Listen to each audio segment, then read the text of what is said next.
Cordial saludo para todos. Estamos muy complacidos de compartir con ustedes este tema, el cual trata sobre las infografías y cuadro comparativo de los siguientes personajes: Nicolás Maquiavelo, Thomas Hobbes, Barón de Montesquieu y Jacobo Rousseau.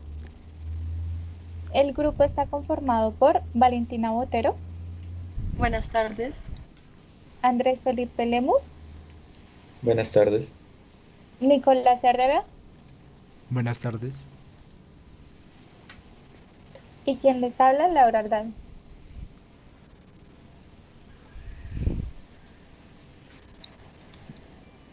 Ahora hablaremos cómo será la exposición de estos personajes. Primero hablaremos de Nicolás Maquiavelo, después hablaremos sobre Thomas Hobbes, después sobre Montesquieu y al finalizar hablaremos de Rousseau. Sin más que decir, empecemos con Nicolás Maquiavelo. Biografía. Nicolás Maquiavelo fue un diplomático, filósofo político y escritor italiano del Renacimiento. Asimismo, el autor es considerado el padre de la ciencia política moderna. El legado de Maquiavelo ha tenido una gran influencia en el pensamiento político posterior y ha conseguido resistir al paso del tiempo. Nació el 3 de mayo de 1469 en una localidad cercana a Florencia, con una familia relativa a la nobleza, aunque empobrecida. Aunque de su juventud no se conocen pocos datos, se sabe que durante esta época tuvo una educación humanística. En 1502 se casó con Marietta Cornisi, con la cual tuvo más de 6 hijos. Hacia 1511 tuvo lugar su última misión como diplomático en Francia, y un año después fue apartado de todos sus cargos y obligado al exilio en Florencia. Durante este periodo de exilio en su hogar, Maquiavelo escribió algunas obras. En 1527 murió en Florencia. Ahora hablaremos de algunas obras principales, las cuales fueron El Príncipe en 1513, Discurso sobre la primera década de Tito Livio en 1512 y Del arte de la guerra en 1519. Vamos a centrar más el tema sobre su obra principal, la cual fue El Príncipe. Esta es la clave para poder entender su pensamiento político. El libro El Príncipe fue inspirado en César Borgia. En el libro, Maquiavelo tiene la necesidad de explicar cuáles son los métodos más eficaces para fundar un Estado, hacerse con el poder o mantenerlo, ajeno a las consideraciones morales o religiosas. Una de las finalidades del Príncipe es la descripción de una teoría que ofrece una idea de cómo sería el gobernante ideal. Para continuar, seguiremos con los aportes políticos de Maquiavelo. El primero es el método, el cual se trata de una de las aportaciones más novedosas de Maquiavelo. Está relacionado con la forma que tiene el autor de analizar la realidad política, a diferencia de cómo se hacía anteriormente. Maquiavelo sigue un sistema empirista, sin embargo es algo poco usual entre ideólogos, teólogos y moralistas de la época. Para ello parte de una base realista y acata al comportamiento del humano y la situación política tal como lo son y como no deberían ser. Como segundo punto tenemos el análisis de los elementos políticos.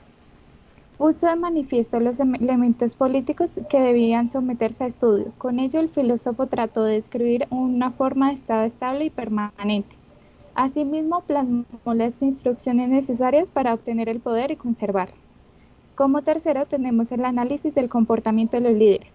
En su obra El Príncipe establece las características de un buen gobernante y cómo éste debe comportarse para aspirar a ser el mejor. A su juicio, esto se consigue mediante la astucia, la inteligencia o el pragmatismo. Y por último tenemos la separación entre Iglesia y el Estado. En este sentido, Maquiavelo pone de manifiesto la influencia y fuerza política que la Iglesia había tenido sobre el Estado hasta el momento. Para finalizar, tenemos algunas frases de Maquiavelo. Estas son: nunca intentes ganar por la fuerza lo que se puede ganar mediante el engaño. Nada grandioso fue jamás conseguido sin peligro. El que desea ser obedecido debe saber cómo mandar, entre otras.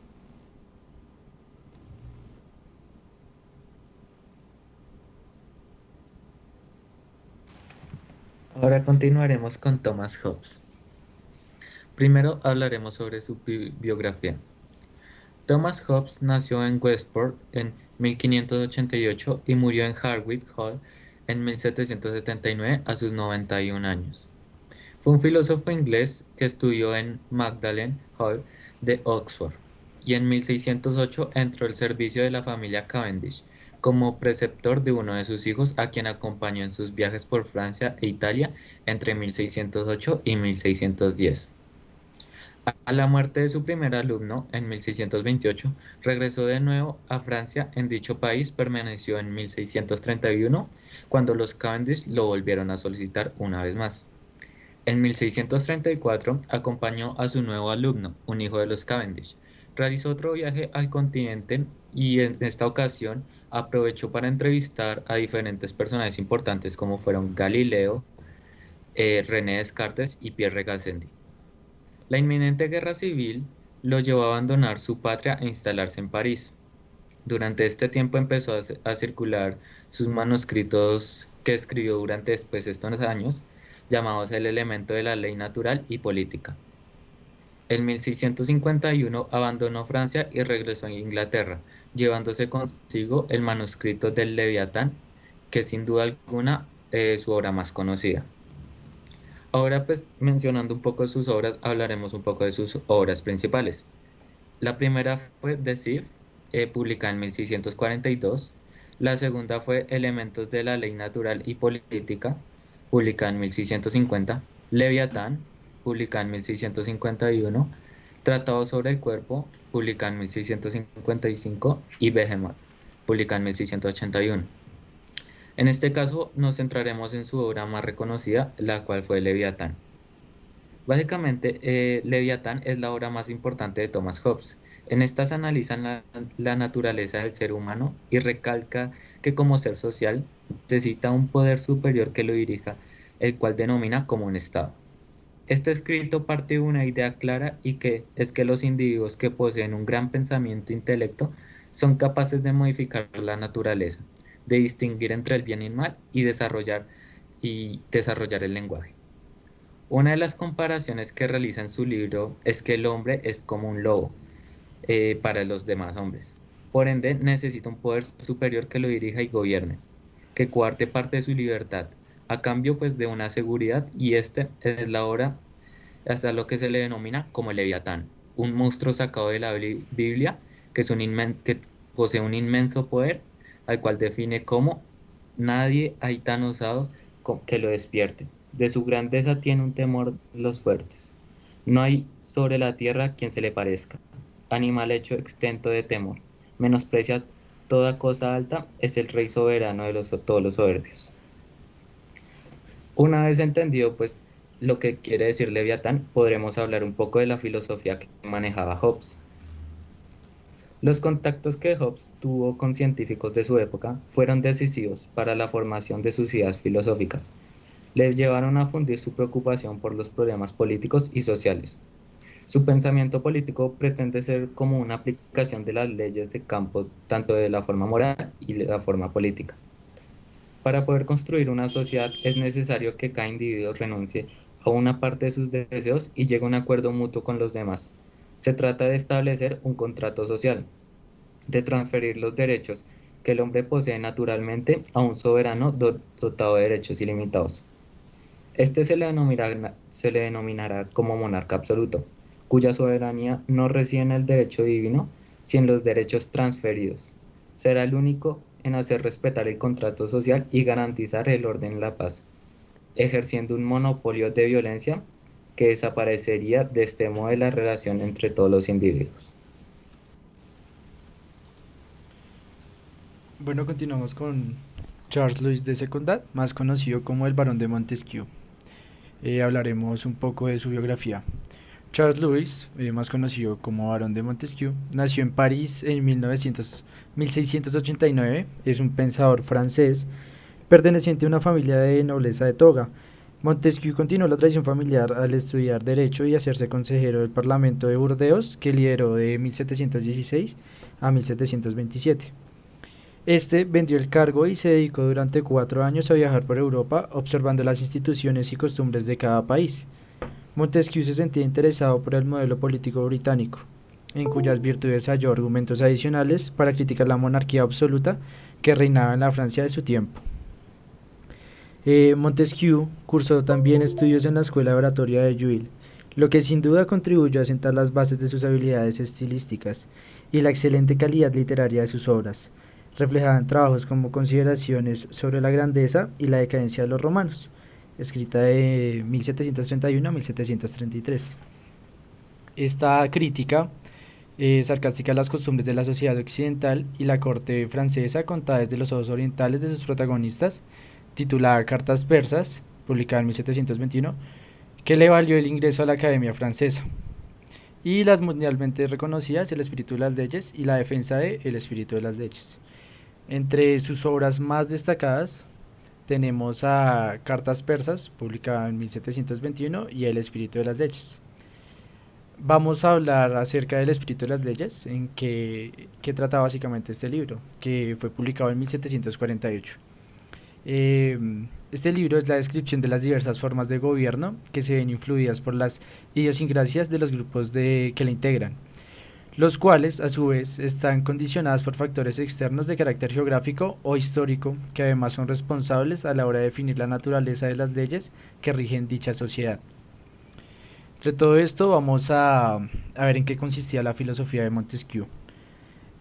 Montesquieu hace una enumeración de sistemas políticos y destaca 3 tipos de gobierno: la república, la monarquía y el despotismo, cada uno de los cuales se encuentra determinado por un sentimiento político propio: la virtud, el honor y el temor. Para Montesquieu, la forma más alabada es la república, la cual, al construirse sobre la virtud ciudadana, es capaz de generar la libertad y la igualdad para sus ciudadanos, dado que una parte del pueblo tiene el poder soberano. En cuanto a la monarquía, pese a que solo uno gobierna, Montesquieu reconoce la posibilidad de alcanzar dentro de ella la libertad, a través de la separación de poderes y el esfuerzo de los cuerpos intermedios. Por el contrario, el despotismo, la imposición de la ley, no concede libertad y sí confiere en cambio una igualdad basada en el temor de los súbditos por el regente. Una de las frases más conocidas que tenemos de Montesquieu es: la ley debe ser como la muerte, que no exceptúa a nadie. Y aquí el castillo que podemos ver en pantalla es el castillo de la Brede, lugar de nacimiento de Montesquieu.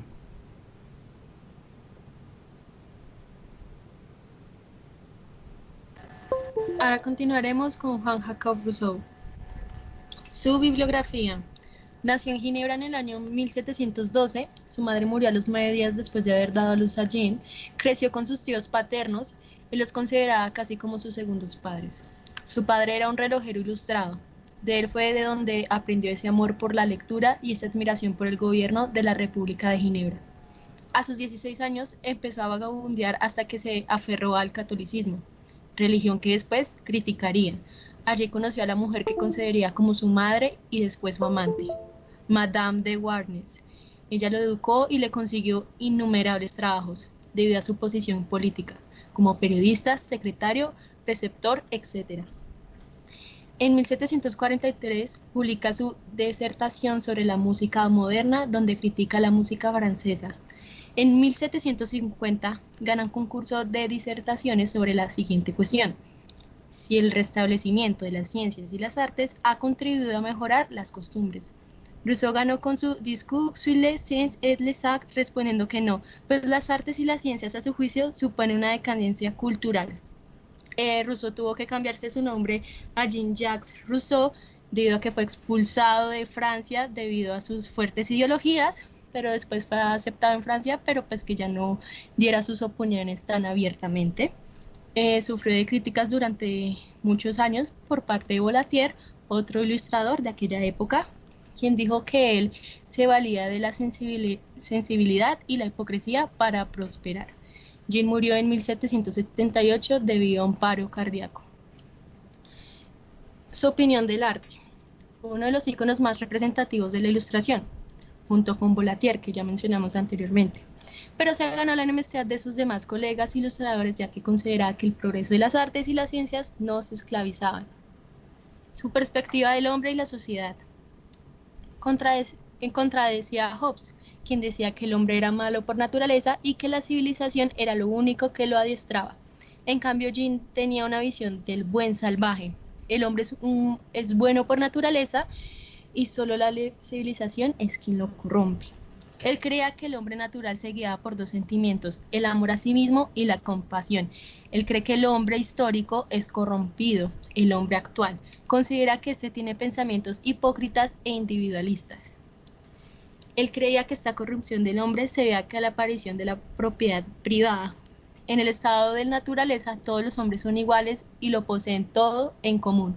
La desigualdad inicia cuando un individuo se apropió de un terreno y personas simples le creyeron que eso le pertenecía. Considera que la propiedad privada, unas personas son más libres que otras. Ahora hablaremos de su obra más representativa, que se llama El contrato social. En su libro El contrato social explicará que necesitaremos un nuevo pacto social y construir un nuevo orden cuya configuración sea semejante al estado de naturaleza. Propone un pacto de unión entre iguales, donde obtendremos una libertad natural convertida en civil.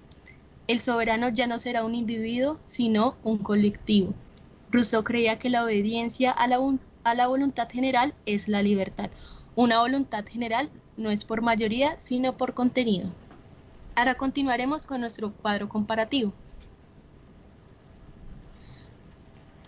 Personaje: Jean-Jacques Rousseau.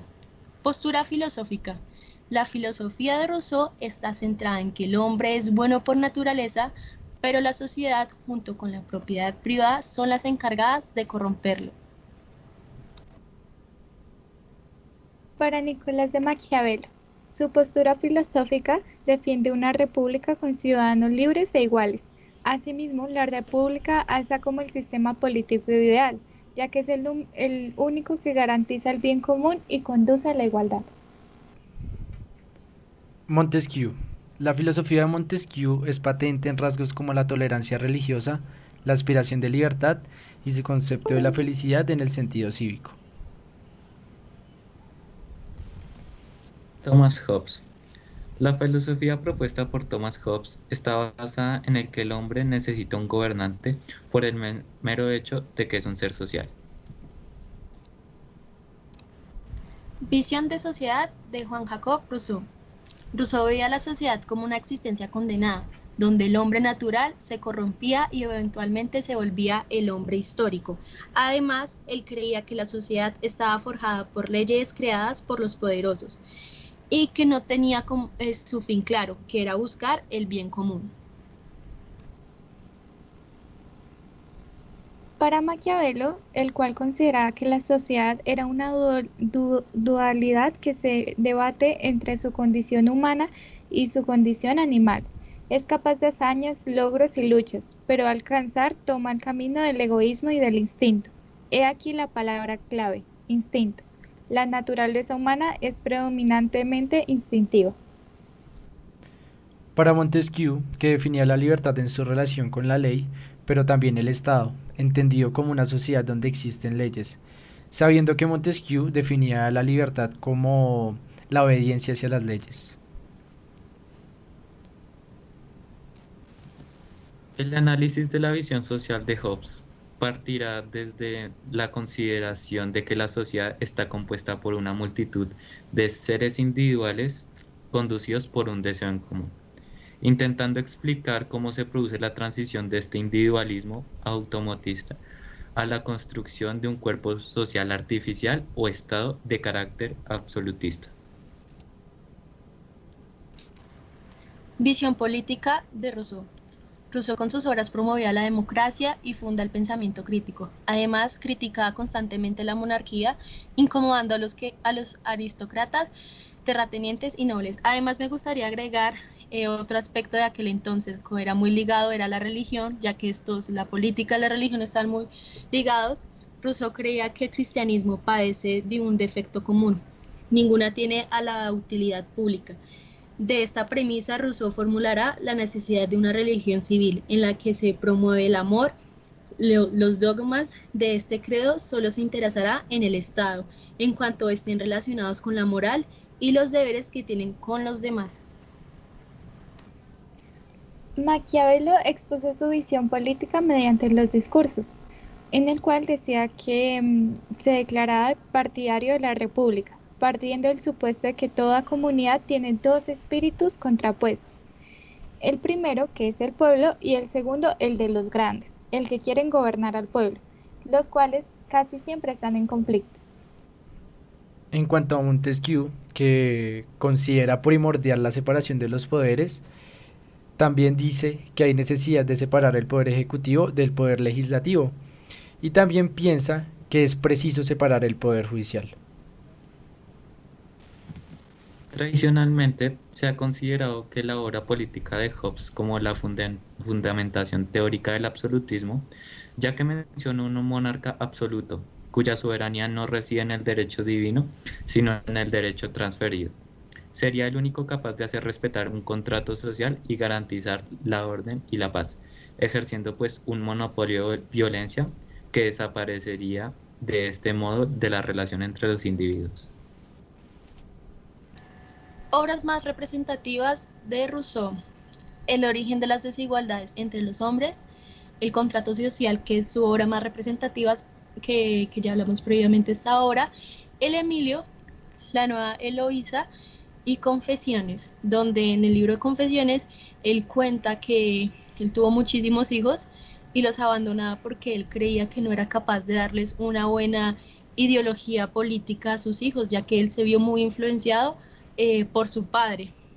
Entonces él pues mandaba a sus hijos a orfanatos porque él creía que era la mejor decisión para ellos. Las obras de Maquiavelo fueron El Príncipe en 1513, Discurso sobre la primera década de Tito Livio en 1512 y Del arte de la guerra en 1519. Recordemos que la principal es El Príncipe, donde dice las claves para fundamentar un buen Estado. Sin embargo, Maquiavelo fue muy criticado porque en esas obras se contradicen muchos aspectos. Para Montesquieu tenemos Cartas Persas, que fue publicada en 1721, Consideraciones sobre la grandeza, publicada en 1731, Decadencia de los romanos, publicada en 1733, y por último y más importante, El espíritu de las leyes, 1748, que tuvo gran impacto en cuanto a su filosofía. Por parte de Thomas Hobbes tenemos The Vice, publicada en 1642, Elementos de la ley natural y política, publicadas en 1650, Leviatán, su obra más famosa, publicada en 1651, Tratado sobre el cuerpo, publicado en 1655, y Behemoth, publicada en 1681.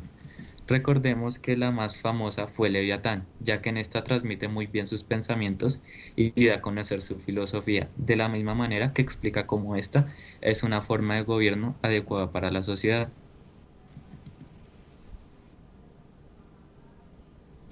Sin nada más que agregar, estas son nuestras bibliografías y muchas gracias por su atención.